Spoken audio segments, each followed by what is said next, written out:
রাতারগুল বনে পর্যটকদের হৈ হুল্লোড়, গান আর হুমকিতে জনজীবনের বৈচিত্র্য। গত শুক্রবার লাফার্স হোল সিমের লোগো সম্বলিত টি শার্ট পরিহিত একদল পর্যটক সিলেটের গোয়াইনঘাট উপজেলায় রাতারগুল জলবনে ঘুরতে গিয়ে এভাবেই হৈ হুল্লোড় গান শুরু করেন। বেশ কয়েকটি নৌকায় করে প্রায় 40 জন মানুষ বনের ভিতরে প্রবেশ করে একসাথে শুরু করেন হৈ হুল্লোড় ও গান।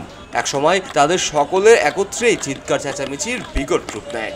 ফলে বনের ভেতরে যে গুটি কয়েক পাখি ছিল সেগুলো উড়ে অন্যত্র চলে যায়। পাশাপাশি বনের ভেতরে যে পর্যটকরা শান্তিতে ঘুরতে আসেন তারাও অনেকেই বিরক্ত হয়ে চলে যান।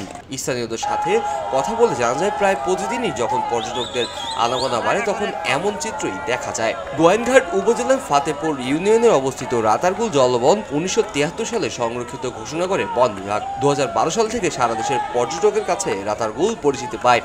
এরপর থেকেই দেশের বিভিন্ন প্রান্ত থেকে মানুষ রাতারগুলের সৌন্দর্য দেখতে এখানে শুরু করেন। মিঠা পানির এই জলবন রাতারগুলের বৈশিষ্ট্য হলো জল, গাছ আর প্রাণ। জলের উপর হিজল, করচ, মুর্তা গাছ। ছোট ছোট নৌকাতে বসে গাছে গাছে নানা প্রজাতির পাখি আর পানিতে মাছ দেখতেই রাতারগুলে যান পর্যটকরা। শীতকালে বনের একাংশ নৌকা চলাচল উপযোগী পানি থাকলেও কিছু কিছু অংশে পানি শুকিয়ে যায়। এই অবস্থা গ্রীষ্মকালেও থাকে, তাই বনের ভেতরে সহজেই হাঁটা যায়। তাই সারা বছর পর্যটকরা রাতারগুলে আসেন। তবে পর্যটন স্পট হিসেবে দীর্ঘ এক যুগ পেরিয়েও এখনও নিয়ন্ত্রণহীন পর্যটকদের দায়িত্বজ্ঞানহীন কর্মকাণ্ড এই জলাবনের বৈচিত্র্যকে হুমকির মুখে ফেলছে। পর্যটন কেন্দ্র হিসেবে পরিচিত পাওয়ার পর থেকেই রাতারগুলের প্রাকৃতিক পরিবেশ ও বন্যপ্রাণীদের জীব বৈচিত্র্য হুমকির মুখে পড়বে আশঙ্কা করেছিলেন পরিবেশ কর্মীরা। তাই রাতারগুলের প্রকৃতিকে বাঁচাতে বন থেকে প্লাস্টিক অপসারণ, দেশীয় মাছের পোনা অবমুক্তিকরণ, স্থানীয়দের সাথে সচেতনতামূলক সভা করেও বিভিন্ন পরিবেশবাদী সংগঠন। এছাড়াও উপজেলা প্রশাসনের পক্ষ থেকেও রাতারগুলকে রক্ষা করার বিভিন্ন পদক্ষেপ নেওয়া হয়েছে। 2021 সালে রাতারগুলকে পরিকল্পিত ব্যবস্থাপনার আওতায় আনতে রাতারগুলের সুরক্ষায় মহাপরিকল্পনা উদ্যোগ নিয়েছিল উপজেলা প্রশাসন।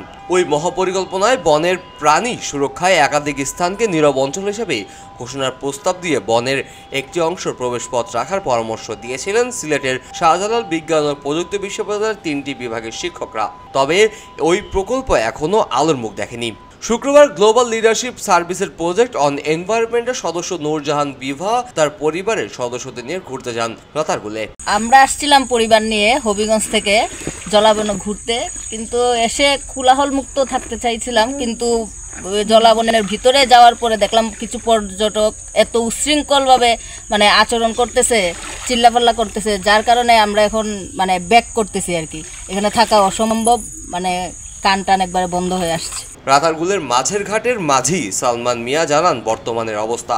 আমরা যে রাতারগুল ঢুকা পরিদর্শনে যেগুলা বিধি আমরা নিষেধ মানতে হইব, নিষেধ বাধা যেগুলা আমরা যে মানা লাগে, অনেকে আছে তারা এগুলা মানে না, বুঝে না। প্রাকৃতিক সম্পদ কিতা তারা এটা কইতেও পারে না। সবাই কিন্তু স্থানীয় না, কারণ নৌকার মাঝি যারা আছে আমরা সবাই সচেতন থাকতে হবে। এটার দিক নির্দেশনা আমাদের মাইনে চলতে হবে, কারণ এটার দিক নির্দেশনা যদি আমরা না মানি তাহলে আজকে কালকে ওইটা আমরা আর ধরে রাখতে পারবো না। ওই জঙ্গলটা হঠাৎ করে আমাদের কাছ থেকে উধাও হয়ে যায়। রাতারগুলের মাঝের ঘাটের দায়িত্বরত সোনা মিয়া জানান তার অভিজ্ঞতা। দীর্ঘদিন থেকে আমরা মাঝি যারা এরাও আমরা বুঝাই যে এখানে জঙ্গলে আসিয়া ওই যে সংরক্ষিত ওইগুলো তো আমরা আন্দোলন করি হয়েছি যে সংরক্ষিত একটু জায়গা দেওয়ার জন্য যে পর্যটক ঘুরা, আর অতিরিক্ত জায়গাটা যেহেতু রাষ্ট্রপতি মাননীয় রাষ্ট্রপতি এগুলো উন্মুক্ত করছেন যে এইগুলো সংরক্ষিত ঘোষণা করছেন। সংরক্ষিত কোনো এরিয়া আমাদের রাতারগুলে নাই। এগুলো সব্যবস্থাপনা যে কমিটিটা আছে এরা কোনো এখন পর্যন্ত কোনো জায়গাটা সংরক্ষিত হইয়া আগলাইয়া দিছে না, এই জায়গা পাবলিক যাইও না। তো এখানে আমরা যথেষ্ট পাবলিক যারা আছি এরা আমরা সচেতন আছি। এখানে আমরাও চাই যে অযথা গিয়ে এখানে জঙ্গলে গিয়া চিল্লা পাল্লা করাটা আমাদের মাঝিরে জানানি আছে যে তুমি তেন মাঝিয়ে নিষেধ দিও। পর্যটক তো বুঝতো না আইব আয়া চিল্লা চিল্লি করবো, বাইগুলো চুরিরে গান বাজাইও না, চিল্লাইও না, এগুলো তো দেওয়া আছে। আর যদি মোটর ঘাটও লুকে আর সিলিঙ্গির ঘাটে করছে ভাই করলে আমরা এগুলো দেখি কোনো ব্যবস্থা যেতে না পারলে এগুলোর প্রতিবাদ আমরা করব। খবরের কাগজ, নিখাদ, নির্ভীক, নিরপেক্ষ।